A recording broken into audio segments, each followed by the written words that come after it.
Starting ugly. So recently, I've heard a story about Winston Churchill and how he was afraid to paint.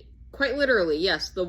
Um, the general at war was afraid to put paint on a canvas, and so one day his wife came over to him.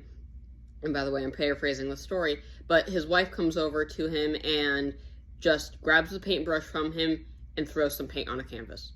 Just very ugly, not artistic, not Bob Ross, just throws paint on the canvas. And Churchill realizes, oh, the painting, the canvas, it doesn't hit back. There is nothing to be afraid of.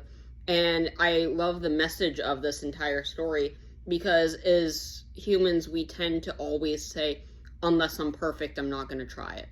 And this is such a detrimental, and in a way, it sets back all of humanity. Think about all the times that humans have said, I have an idea, but if it doesn't work out, I'm not going to try it.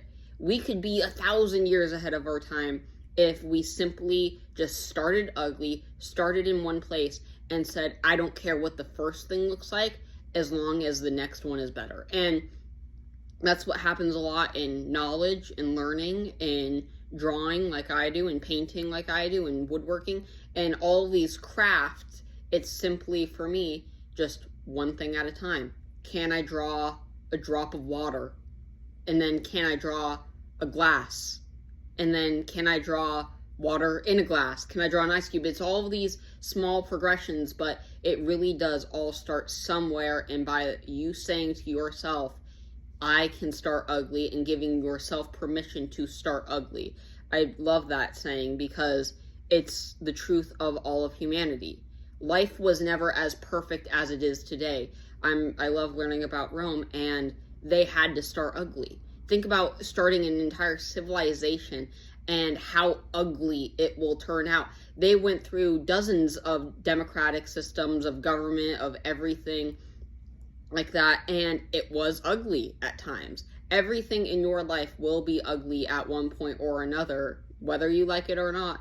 And so finding the joy in starting ugly and saying, I did one thing today and that makes me a better person, that will change your course of your life, because it'll give you the chance to just explore all of these different things, and giving yourself that permission will overall just make you a happier person.